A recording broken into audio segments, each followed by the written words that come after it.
presentation. And thanks to you all for being here today. And thanks to everybody who's joined virtually as well. My name is Joe Bevington, master's candidate at the UW-Milwaukee School of Freshwater Sciences and inaugural Water Policy and Science Communication Graduate Fellow with the Center for Water Policy. This afternoon, I'm presenting to you on my thesis project, Building Communication Bridges Between Shoreline Anglers and Natural Resource Policymakers. All right. So an overview of my presentation today, I'll start with providing a brief background on shoreline fishing in Milwaukee. I'll then discuss the previous literature that was used as the foundation of this research. I'll then go into the research questions I sought to answer through this project. Next, the Shoreline Angler Survey, DNR Staff Survey, and DNR Policy Analysis informed the communication best practices and policy options for improving engagement with shoreline anglers. I'll then conclude with the key findings and take-home messages. So brief background on shoreline fishing in Milwaukee County. The Menominee, Potawatomi, Ho-Chunk, and Ojibwe people were among the tribal nations that first called this good land of Milwaukee home. They employed several different fishing techniques, including fishing weirs, nets, and spears, and harvested fish were used for sustenance, trade, and ceremonial purposes. Through the 19th century, German and Polish immigrants from the Baltic region brought new fishing methods to the region. Milwaukee's geographic location in a natural harbor and estuary made it ideally situated to support a growing commercial fishing industry. New technologies and industrial processes allowed for greater and more efficient harvest, primarily of lake trout and whitefish. But Lake Michigan underwent significant ecological change through the 20th century. This figure illustrates the commercial harvest of lake whitefish from 1867 to 2004. You can see here that the commercial fishing industry across the Great Lakes nearly collapsed right around the mid-1950s, which was likely due to several confounding factors, including the construction of the Erie Canal, which opened the Great Lakes to international shipping, and invasive species such as sea lamprey, overexploitation from commercial fishing, habitat degradation, and unregulated pollution. But perhaps the story of shoreline fishing in Milwaukee is best told through the history of perch fishing. Due to the abrupt changes in the Lake Michigan ecosystem through the 20th century, commercial, recreational, and sustenance anglers turned their attention away from lake trout and whitefish and towards yellow perch. Yellow perch are a nearshore littoral species and thus can be easily caught from shoreline angling locations. I think this is a really cool picture. This is along the breakwall right behind what's now the Summerfest grounds. You can see hundreds, dozens of anglers with their old cane poles fishing for perch. Oftentimes a limit could be caught within just a matter of minutes. This fishery provided an accessible means of recreational angling, as well as a cheap source of protein for low-income anglers. And yes, this is the origin of the famous Milwaukee fish fry, and boy, does that look good.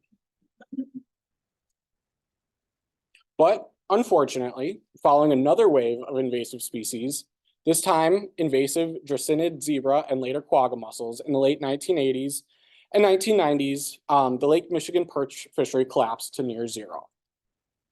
This graph from Wilberg and others shows the commercial harvest yields, recreational harvest, and DNR survey data of yellow perch from 1986 to 2002 in both Illinois and Wisconsin waters of Lake Michigan.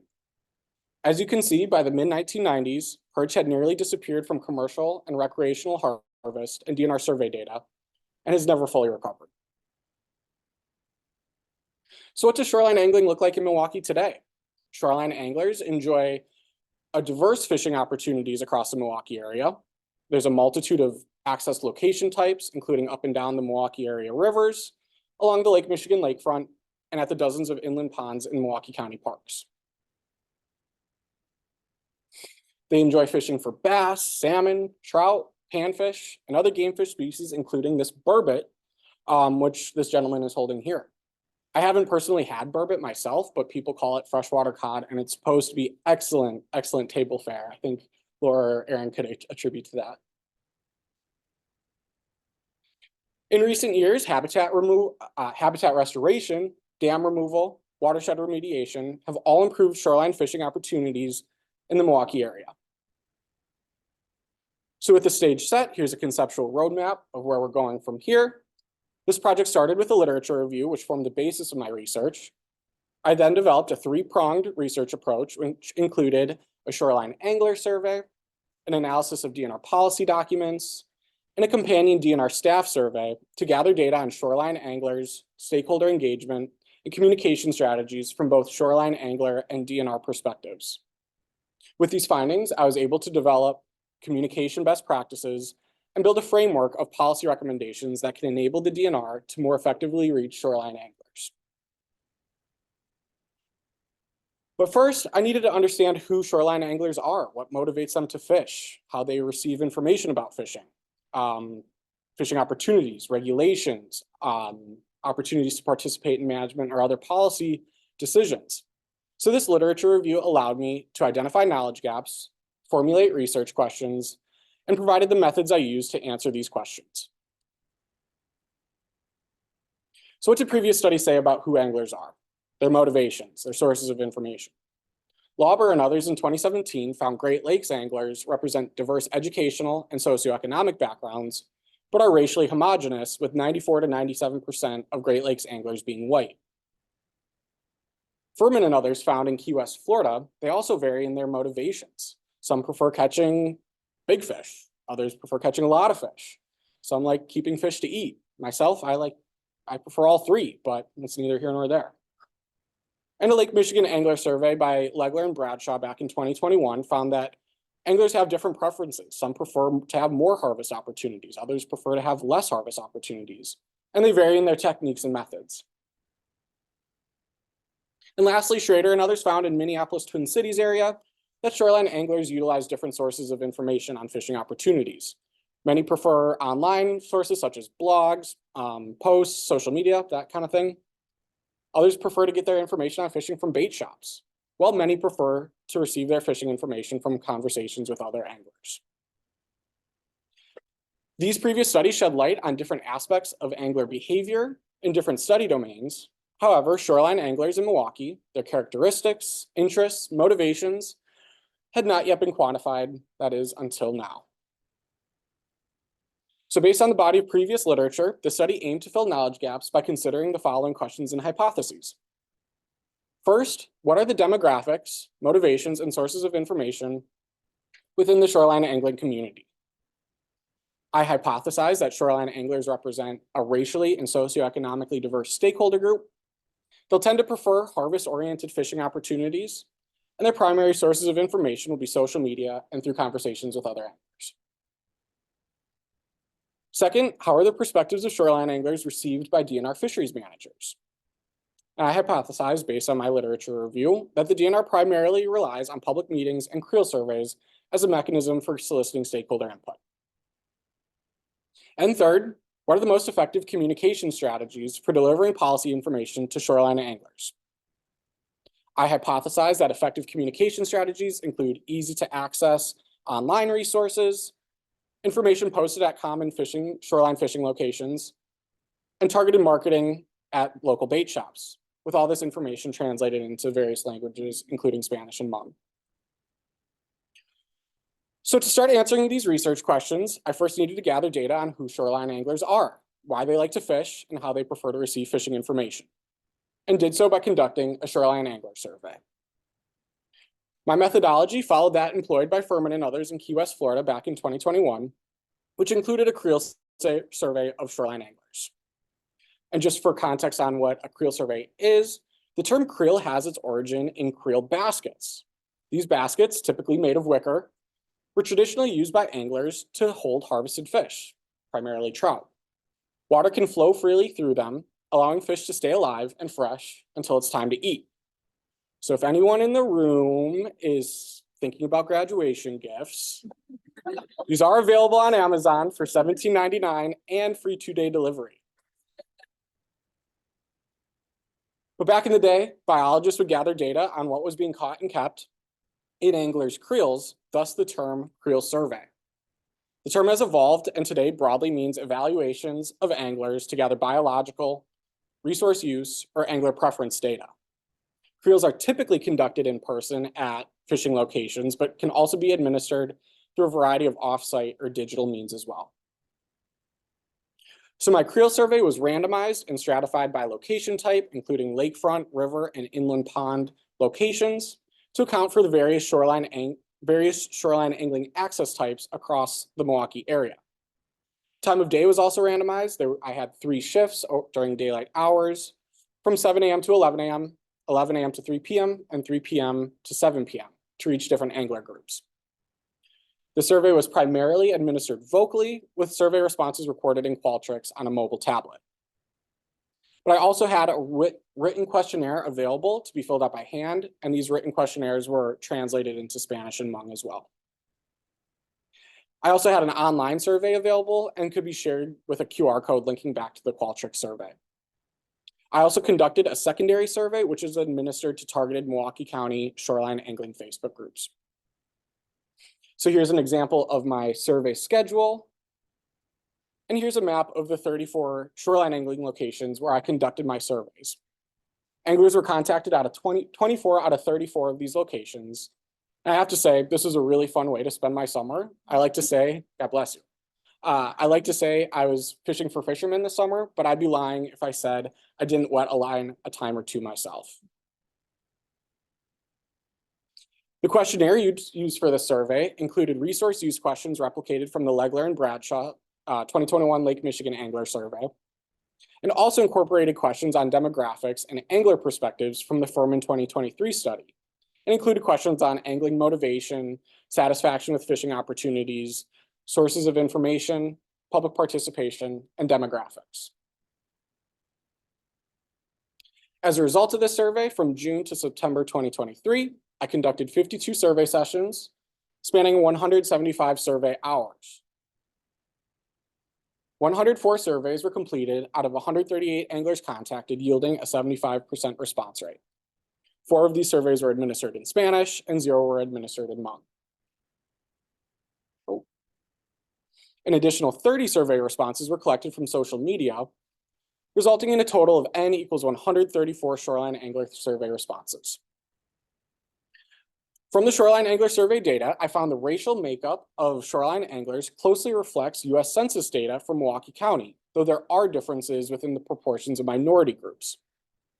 The key takeaway here is that shoreline anglers are a fairly representative cross-section of the Milwaukee County constituency in terms of race and ethnicity, with slight overrepresentation among white and Asian American and Pacific Islander shoreline anglers, and slight underrepresentation among Black and Hispanic shoreline anglers. Here's a breakdown of shoreline anglers by annual household income. And from this analysis, I found that the median income of shoreline anglers was about $60,000 annually, which is higher compared to the $45,000 annually median household income from Milwaukee County residents. But generally, shoreline anglers come from the full spectrum of socioeconomic backgrounds. Here's a comparison of shoreline angler educational attainment with that of Milwaukee County residents. And from an education attainment standpoint, more than half, about 60% of shoreline anglers hold a high school diploma or less, which is a lower educational attainment than Milwaukee County residents. And this demographic information will be important to consider in shaping how best to share information to and solicit public input from these groups. The Shoreline Angler Survey also explored the motivations driving participation in shoreline fishing. This analysis revealed that enjoying natural scenic beauty is a primary motivation for engaging in fishing activities, followed by the pursuit of catching big fish, fishing as a social activity, the challenge of fishing, and catching a lot of fish, all within the margin of error. Least important among shoreline anglers, though, and across most demographic groups, was catching fish to eat. These findings are contrary to my hypothesis and previous literature, but emphasizes the unique motivations and priorities within this community. Breaking this data down by race and ethnicity, enjoyment of natural scenic beauty is highest across most groups, except for Black and African American shoreline anglers, who on average reported fishing as a means of spending time with family and friends as the most important motivator for fishing. Can also break this down by income groups. And I expected harvest motivation to be higher among lower income shoreline angler groups, which, though there is a weak trend here, I did not find a statistically significant relationship between income and the importance of harvesting fish. Lastly, I looked at primary sources of fishing information and found that conversation with other anglers is the most important information source within this group, which is consistent with previous studies. Interestingly, though, information provided through public meetings was used by just 7% of Shoreline Angler Survey respondents. And we'll see later on how this becomes a problem when considering how the DNR shares information and solicits public input on policy and management decisions. I again broke these primary sources of information out by race and ethnicity. Conversations with other anglers is the primary source of information, fishing information among Black, Native American, and white shoreline anglers, while information provided at bait shops and on social media were the primary sources of information among Hispanic shoreline anglers. Online sources such as fishing forums, blogs, etc., were the primary source of fishing information among Asian American and Pacific Islander shoreline anglers. Important to note here is that 0% of Black and Hispanic shoreline anglers reported having attended a DNR or other government-hosted public meeting as a source of fishing information.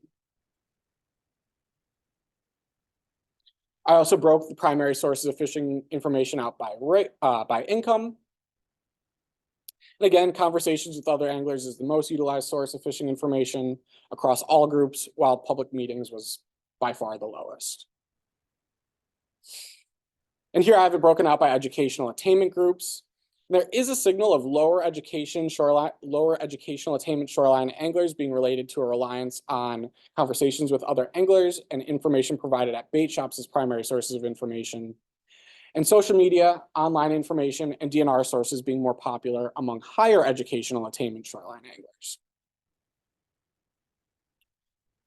So we've quantified who shoreline anglers are, why they fish, and how they receive information, but we want to know what the DNR's policies are on shoreline angling and their approaches to stakeholder engagement. So I conducted an analysis of fisheries management plans to determine if and how the DNR incorporates shoreline angling in their policies and how they approach stakeholder engagement. This review included a thematic analysis of all DNR fisheries management plans since 2010. These plans are guiding documents for internal fisheries management and policy actions, and they outline the goals, visions, objectives, and tactics to meet the social and ecological resource demands. Specifically, I reviewed the Wisconsin Inland Trout Management Plan, the Lake Michigan Integrated Fisheries Management Plan, Walleye Management Plan, Panfish Management Plan, and the Fisheries Management Statewide Strategic Plan. In short, from this analysis, I found 4 of the 6 management plans included references to shoreline anglers, shoreline angling, shoreline access, etc., while 2 of them did not. Of particular note, the Panfish Management Plan doesn't have any reference to shoreline angling, despite the Shoreline Angler Survey revealing that 68% of shoreline anglers reported panfish as a primary target species, which demonstrates a policy deficiency in DNR management planning. I also wanted to know how the DNR involves stakeholders in management decisions. In my analysis, I identified 4 key recurring themes across management plans, 2 of which I'll focus on today. The DNR primarily uses public meetings and demonstrations, such as spring hearings through the Wisconsin Conservation Congress, as mechanisms of soliciting public input. However, recall that the Shoreline Angler Survey found just 7% of shoreline anglers participate in these kinds of public meetings. The DNR also leverages public and private partnerships with non-DNR organizations and policy development processes. Unfortunately, though, just 5% of shoreline anglers reported membership in a fishing-related club or organization through which the DNR could solicit public input through. So we're starting to see a communication and engagement gap between shoreline anglers and natural resource policymakers that this study aimed to bridge. So we've quantified who shoreline anglers are, why they fish, and how they receive information. And we just learned about DNR policies on shoreline angling and their strategies to stakeholder engagement. But now we want to know how these policies and strategies are actually being implemented on the landscape. So I asked them. I conducted a survey of 90 DNR staff, which included 10 questions on the importance of shoreline angling in management decisions, suggestions on effective communication, barriers to effective communication, and strategies for engaging shoreline anglers in management and policy actions. Here we see the DNR relies on partnerships with non-DNR groups as the primary strategy to engage shoreline anglers. DNR staff also reported the primary barrier to engagement with shoreline anglers is a lack of organizational structure within this group. DNR staff also noted limited participation in public meetings, which is verified by the 7% of shoreline anglers who indicated they had participated in these kinds of events. Additionally, the lack of knowledge on how to communicate with shoreline anglers and limited knowledge of shoreline angler perspectives were also noted as barriers to incorporating shoreline angler perspectives in management decisions, both of which the study aimed to address. So on one hand, DNR is saying that partnering with local groups is a key strategy for engagement, but at the same time, they're also reporting that the lack of organizational structure within this group is a barrier to engagement with shoreline anglers. This disconnect further illustrates the challenge posed for natural resource managers to effectively engage and reach shoreline anglers in management decisions. So at this point, we know who shoreline anglers are. We've identified DNR policies on stakeholder engagement, and we've learned what strategies the DNR employs and the barriers that they've observed. But what can the DNR do to improve shoreline angler engagement in management and policy decisions? So I integrated the demographic data and preferred sources of information from the Shoreline Angler Survey and insights on stakeholder engagement strategies from the DNR staff survey with existing policies and DNR fisheries management plans to build a framework of science and policy communication best practices. Effective science and policy communication plays a pivotal role in engaging shoreline anglers, a diverse community with varied interests and backgrounds. Effective communication provides shoreline anglers with access to interesting, accurate, relevant, and understandable fishing information.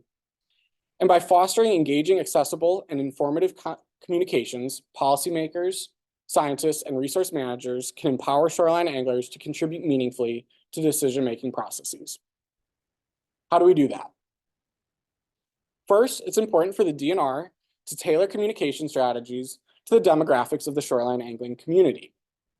Specifically, previous literature identifies maintaining conciseness, avoiding technical jargon as important tools to capturing and retaining the audience's attention and effectively relay key information. Additionally, employing a multimedia approach, including using visual aids such as videos, diagrams, infographics, and maps can enhance the audience's understanding of key concepts and can ensure important information reaches these audiences through a multitude of channels, thereby catering to the variety of preferred communication sources utilized by shoreline anglers. Because anglers of all backgrounds need bait and equipment, bait and tackle shops concentrate anglers and provide an opportunity for efficient engagement and information distribution. Utilizing bait shops as trusted nodes of communication to distribute educational materials, host workshops, or facilitate discussions can foster meaningful dialogue and enhance understanding of fisheries management and policy within the shoreline fishing community.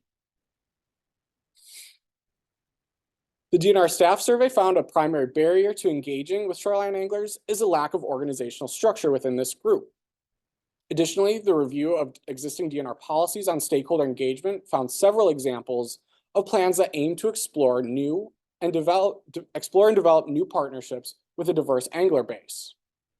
In Milwaukee County, potential partner groups include the 16th Street Community Health Center, Friends of Milwaukee County Parks, Midwest Crappie Hunters, Milwaukee Riverkeeper, and the Urban Ecology Center. These groups often host public events such as fishing clinics, outdoor education activities, and other recreation opportunities that are likely to concentrate shoreline anglers, which would allow managers to effectively and directly engage with this important stakeholder group. Recognizing that enjoyment of natural scenic beauty and fishing as a means of spending time with family and friends emerged as primary motivators among shoreline anglers from the Shoreline Angler Survey, reframing fishing in this context in educational or promotional messaging can effectively appeal to shoreline angler interests.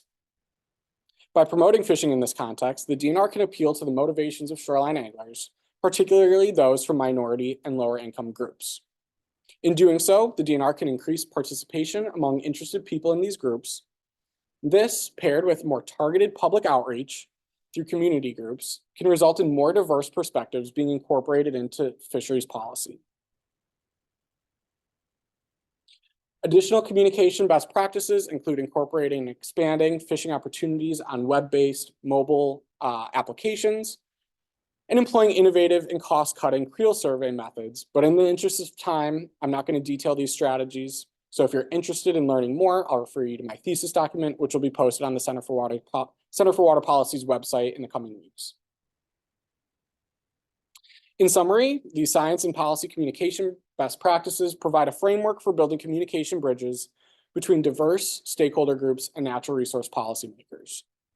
By prioritizing accessibility and communication strategies, inclusivity and engagement in stakeholder engagement, and implementing these science and policy communication best practices, policymakers can bridge existing gaps and foster more diverse, equitable, and inclusive decision-making processes. But effective resource management relies not only on effective communication and robust stakeholder engagement, but the integration of diverse perspectives into policy processes and decisions. To do so, and based on my findings, I recommend the following. Implementing the aforementioned science and policy communication best practices in promotional, informational, marketing, and public engagement initiatives can enable decision and policymakers to effectively reach more diverse and inclusive angler base. Per the DNR's strategic visions, all future species and water body specific management plans should aim to improve shoreline angling fishing opportunities and shoreline angler engagement in management and policy planning. Next, the study found the lack of centralized organizational structure within shoreline angler groups is a barrier to incorporating these perspectives into management and policy processes. To overcome this barrier to equitable stakeholder engagement, the DNR should seek out and actively involve partnerships with non-fishing centric outdoor recreation and community groups where shoreline anglers are likely to be present. This collaborative approach can improve representation with historically underrepresented stakeholders, increase fishing recruitment within these communities, and facilitate more inclusive policy development to manage shoreline fishing resources. Expanding the utilization of online multilingual angler preference surveys and public comment opportunities is crucial for enhancing stakeholder engagement among shoreline anglers and ensuring diverse voices are heard. The DNR currently designates dozens of urban fishing ponds as part of the urban fishing program, several of which are located in Milwaukee County. Continuing to support and invest resources in this program is essential for promoting equitable access to recreational fishing opportunities, particularly in urban areas where access to water bodies may otherwise be limited. Enhancing nearshore habitat and improving water quality is a critical component of achieving various fisheries management objectives. It can have the added benefit of improving shoreline angler participation and satisfaction. The Milwaukee River and Estuary Area of Concern Remedial Action Plan provides a generational opportunity to achieving these goals by enhancing water quality and natural scenic beauty in and around Milwaukee. And the benefits of doing so are manifold, including increasing biodiversity, improving fish habitat to support diverse fishes, improving water quality, reducing pollution, and providing recreational opportunities that meet shoreline angler preferences. Bridging the gap between diverse stakeholders and policymakers requires institutionalizing these practices into existing DNR policy frameworks. This project identified policy recommendations to improve communication between shoreline anglers and policymakers. So I started this presentation with 3 key questions that I set out to answer. And from the study, I found that shoreline anglers are diverse in terms of race and ethnicity, socioeconomic status, and educational attainment. And their perspectives are insufficiently considered in DNR management and policy processes. But this study also identified tools for improving communication and provides a system for incorporating shoreline angler perspectives into policy and management decision-making processes. Therefore, by integrating the findings from this project and implementing them into DNR policies, we can build communication bridges between shoreline anglers and natural resource policymakers. Doing so can make natural resource policy processes more diverse, equitable, and inclusive. There's so many people that I'd like to thank, so I'm going to take an Oscars moment here. Forgive me. First, I want to thank Line B, Eline, and the Brico Fund for funding me as the inaugural Water Policy and Science Communications Graduate Fellow. It's through her generosity that this research was made possible. Thank you to Eric Leaf as well for facilitating the creation of this fellowship. Thank you to my advisor, Melissa Scanlon, for recognizing my potential to make a strong contribution to the field of water policy. She's challenged me repeatedly to explore new ideas and methods. And from her, I learned to love research and had a lot of fun doing it along the way. Thanks to Deidre Piroff and Aaron Ruppel for participating in my faculty committee. You pushed me both to think in new and different ways and made this project truly interdisciplinary.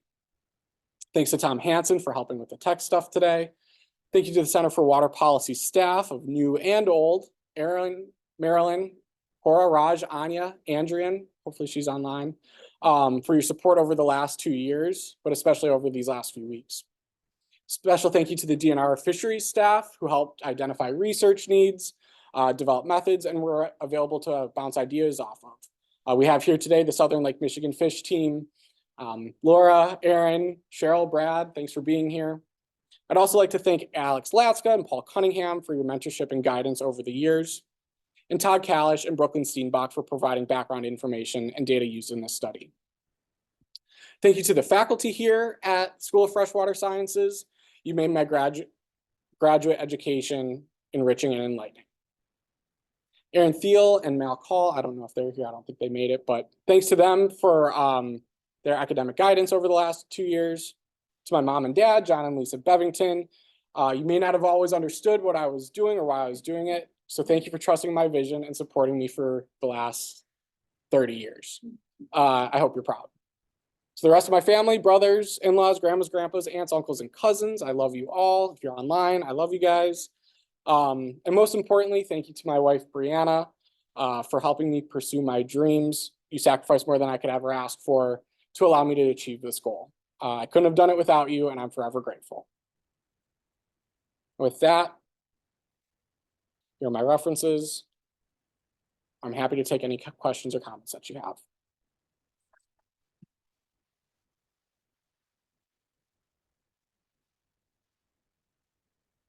All right, where do we have questions?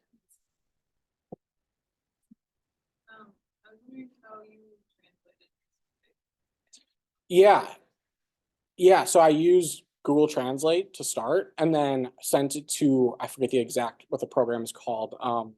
UWM has a program, International Translation Services or something of that nature, that read through it and verified that the translation was accurate. Translations were accurate. John. No, don't take this as criticism. It's okay if it is. All these surveys is more than there's one representation.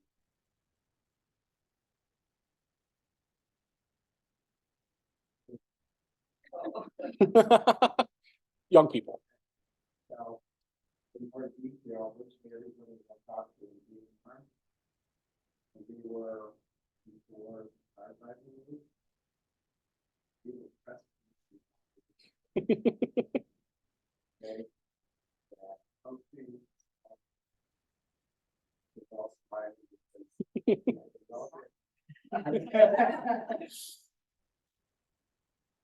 don't get to interview those people. You don't get access to those people. Okay. My son. That's the next generation. Photograph of the jury and you can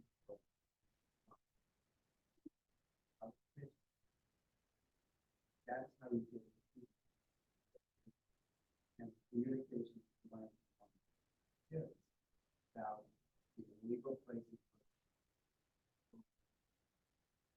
So there's my confession. I learned a hell of a lot. It says you're qualified because most important thing in the end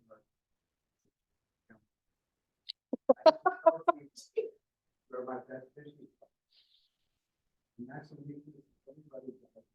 This is not a key. This is fine for the learning. But I think everybody can listen. That person. Because unless that person over there is achieving best, you're not going to give another time. Yeah, so my study was limited to, due to IBI requirements, I couldn't interview anybody under the age of 18, or did my best to avoid. Which, yeah, it would be interesting to expand the survey to include children that like to fish, but unfortunately I was prohibited from doing so. But be an interesting line of inquiry for sure. Yeah, 1980. Federal property. Okay.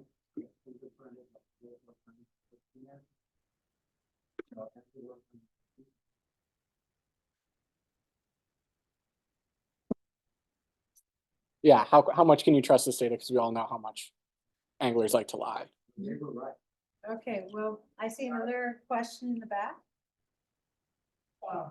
Good job, Joe. Yeah, I can see you mentioned like bait shops as a way to,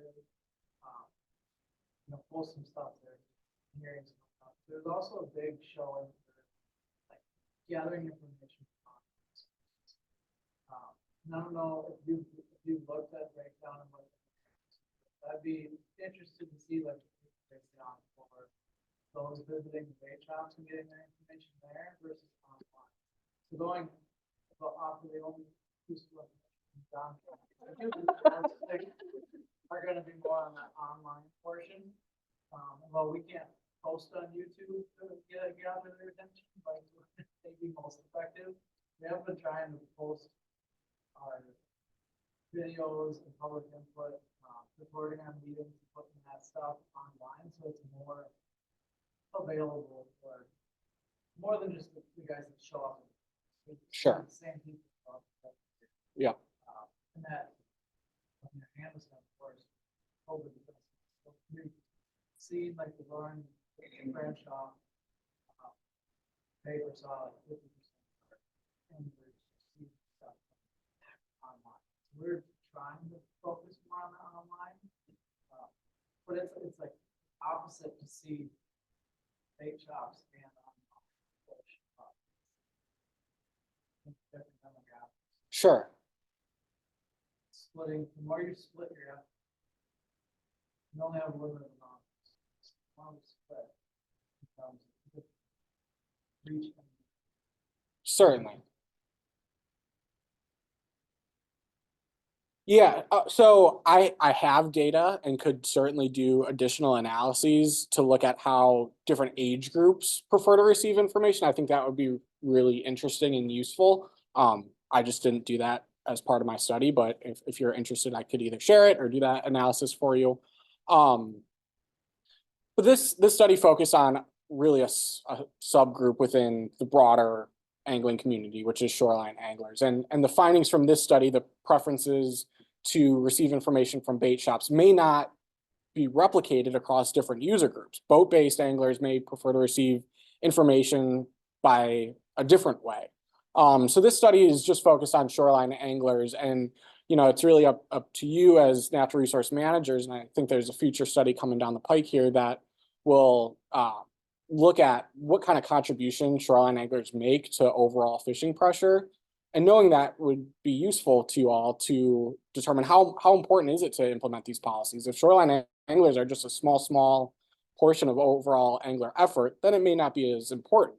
But if that study finds that shoreline anglers constitute a lot of angler hours and are really important in fishing opportunities, then maybe you put more weight on, oh, we need to reach out to these people, how they prefer to receive information, which would be through bait shops and through community groups as well. So I think there's certainly more research to be done to start unpeeling the different layers behind this, but hopefully that answers your question. We can talk more too. Yeah. And one thing that could add is that there's only four bait shops across the Milwaukee area. So there's not like people going to a bunch of different places to get bait or lures or fishing line or whatever. So because there's only so many, it could still be a really efficient way to share information or solicit public input because you don't have to be in very many places at once. So, yeah. Okay, we have a question back here, Raj.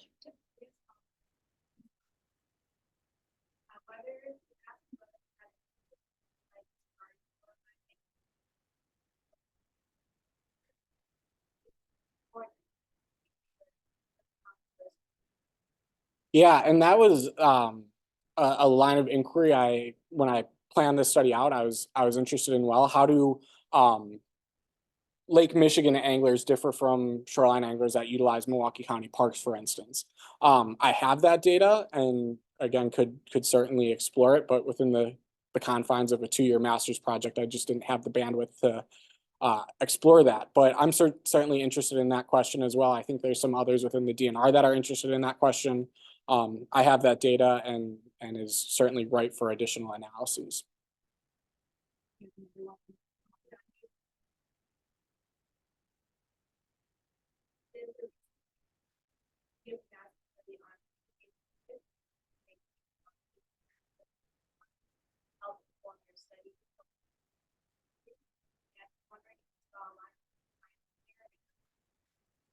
No, I actually didn't see that study. But it was a question that came up is why is keeping fish to eat such a low priority, such a minimal motivator for fishing?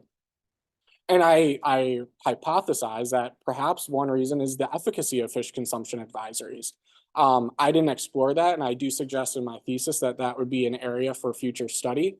Sounds like it has been looked at. I hadn't seen that publication, and I'll certainly give it a read.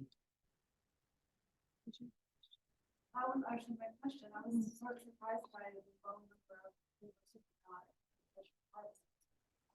Either the real received.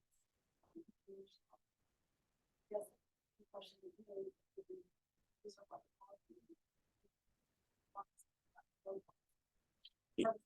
Yeah, I think it's maybe one of the more interesting lines of future inquiry is why is keeping fish to eat such an unimportant motivator for fishing among this group? As Julie mentioned, that it could be the efficacy of fish consumption advisories. There could be a legacy impact of the perception of poor water quality in the Milwaukee Harbor or up and down Milwaukee rivers that leads people to believe that fish are more contaminated and thus reducing the interest in keeping fish. I don't know. I don't have the answer to that, but it's certainly one of the more interesting questions that I think will emerge from this study. And one of the big findings is that people who are out fishing in Milwaukee County are really interested in natural scenic beauty and spending time with friends and family. So I think that's a huge takeaway for DNR in terms of how people are valuing resource and why.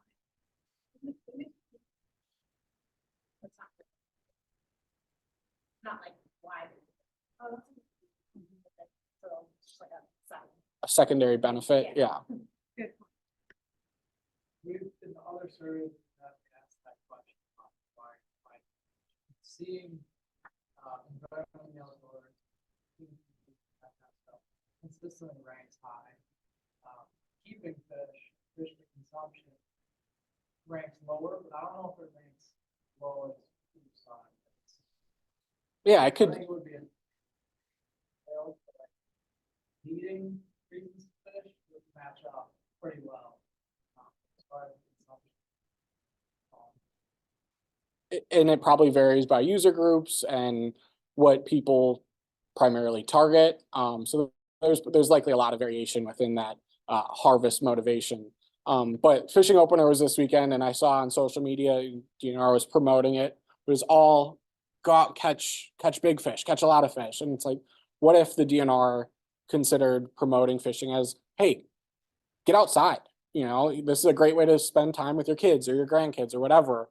I think that could be a potentially really effective promotional messaging strategy that could be explored. Yeah, I'm sure, but the demographic, the fish for sustenance, right?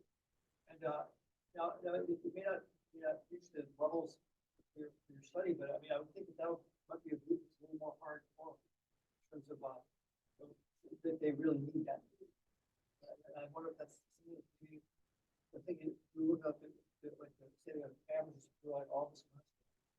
see a lot.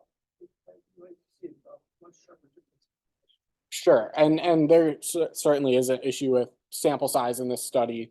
I only surveyed 134 anglers, and within various demographic groups, some of those subgroups are really small in my survey responses. So if you were to expand this survey geographically to include, let's say all Wisconsin fishing license holders, for instance, I'd be curious to see if there was a stronger relationship between income and harvest motivation. Previous literature suggests that there likely would be. There's a very weak signal in my data that there might be, but it's not statistically significant, but that could be due to limited sample size. So Grade should be median that's higher among the anglers. yeah, I saw that study with Donald before this, that right. okay, it might be in my longer list of references, but That was like, that study was more focused on. yeah, and you think about shoreline anglers and their diverse socioeconomic backgrounds, there's varying degrees of avidity among shoreline anglers as well. You have your folks that go to the lakefront or near the Milwaukee River with a bucket of worms and a hook, and that's how they fish. But then you also have, avid, experienced specialist anglers who are fishing, with their $500 fly rod and their $1,000 waders and et cetera. So it really, shoreline angling spans socioeconomic background. So that how does it compare to median household income? I could see going either direction. I could see the median household income of shoreline anglers being way higher than the Milwaukee County median household income, or way lower. I had no idea what to expect there. So the fact that it's, relatively comparable to Milwaukee County shoreline anglers, I think is revealing in and of itself. But yeah, I could have gone either way. So picking up on the earlier strand on coaching, I think it might be interesting for people to hear how you were thinking about how you would be perceived and how you dressed intentionally, and the results of who's talking to might be different than like the DNR Creel surveys, where you have someone who's identified with the DNR. So you may have gotten quite a few people who were not fishing following regulations. You weren't checking. Yeah. So I think And it just might be useful for people to understand what you thought, how you approached that. I tried to, as often as possible, be wearing UWM apparel when I was doing these surveys so that people saw me and I identified myself as a graduate researcher. And that may or may not have had an impact on their comfort level in sharing information. I also made clear to the people that I was talking to that I wasn't looking at fishing licenses. I wasn't doing any sort of enforcement checks. I made that abundantly clear up front. So I think distinguishing myself as a academic researcher and not being interested in, the compliance with fishing regulations or anything like that may have and likely did make people more comfortable to sharing their shoreline fishing experiences and perspectives. But I don't know if I haven't been a Creel clerk. I don't know if that's a barrier for you all, is kind of this apprehension or mistrust. Yeah. Of course not, yeah. But, I think that goes both ways. We run in, we're disappointed that we're not. Okay, any other questions? 10 years ago,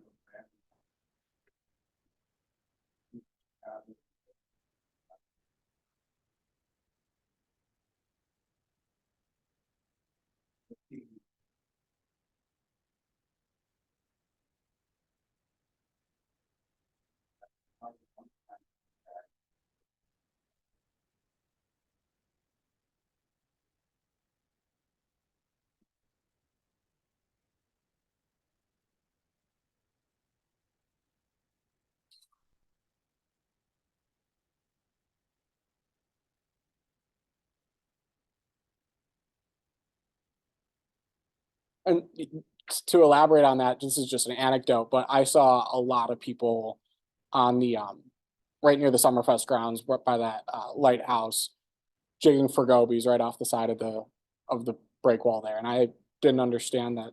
I didn't know that there was an interest in fishing for gobies, but probably, yeah.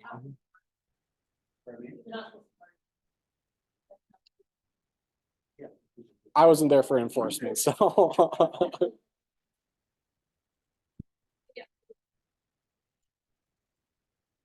Okay, there's no more questions from people online. Anyone? Yes, Steve. Well, that is. Love it. Yesterday, that's how But anyway, I didn't know that was a thing. So this wasn't one of your questions, Joe, but it was making, I don't think it was, but it was making me think about like fast. Not where they're not. Yeah, I did get zip code Oh, okay. information as well. Based on how far.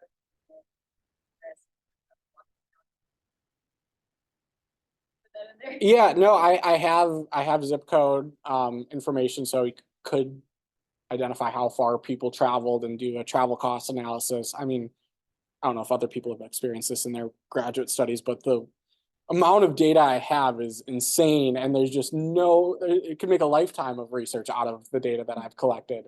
And unfortunately, that was just not within the scope of my project. I really wanted to focus on the science and policy communication aspect of it. But I know that Tracy Boyer and others are interested in that more economic approach to this study as well. And I'd be happy to share that information with anybody that wanted to collaborate. I think you're hearing a theme here that Joe's making the data available, and there'll be a lot of possible spin-off research projects that can happen. Okay, I'm not seeing any other questions. Nothing from the Bevington. They have clear instructions not to ask any questions until we're at the bar later.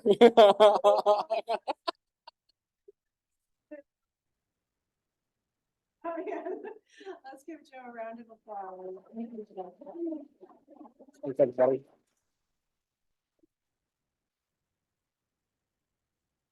All right, thanks everyone for being here. We get to go